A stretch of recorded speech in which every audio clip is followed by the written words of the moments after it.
എങ്ങും എവിടെയും എമ്പുരാൻ മയം. സോഷ്യൽ മീഡിയ ഫീഡുകളിൽ, സുഹൃത്തു വലയങ്ങളിൽ, പത്രത്തിൽ, അങ്ങനെ എല്ലായിടത്തും എമ്പുരാനാണ് സംസാര വിഷയം. സിനിമയിലെ നിഗൂഢതകൾ, പുതിയ വഴിത്തിരിവുകൾ, വരാൻ പോകുന്ന സർപ്രൈസ് എൻട്രികൾ, ഇവയെല്ലാം റിലീസിനോടനുബന്ധിച്ച് കൗതുകം കൂട്ടുന്നുണ്ട്.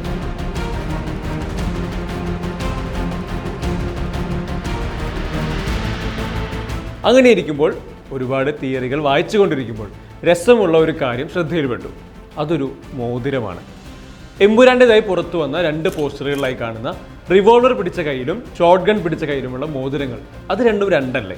റിവോൾവർ പിടിച്ച കയ്യിലെ മോതിരത്തിലെ പരുന്തിന് നോക്കൂ, ചിറകുകൾ മുകളിലേക്ക് വീശി പറക്കുന്ന ഒരു പരുന്തല്ലേ അത്. ഷോട്ട് ഗൺ പിടിച്ച കയ്യിലെ മോതിരത്തിൽ എന്തോ റാഞ്ചി എടുക്കാൻ വരുന്ന പരുന്ത്. KA എന്ന മാർക്കിംഗ് 2 തോക്കുകളിലും കാണാൻ കഴിയും. ഖുറേഷി അബ്രഹാം ആയിരിക്കണം KA. അതുപോലെ തന്നെ ഈ ഖുറേഷിയും അബ്രഹാമും ഇനി 2 പേരാണോ? ട്രെയിലറിൽ തന്നെ 1 മിനിറ്റ് 55 സെക്കൻഡിലുള്ള ഷോട്ട്, അത് റിവോൾവർ പിടിച്ച ആളുടേതാണ്. ഇനി ആ സർപ്രൈസ് ക്യാരക്ടർ ഞാൻ ആലോചിച്ചത് തന്നെയാണോ നിങ്ങളും ആലോചിച്ചത്?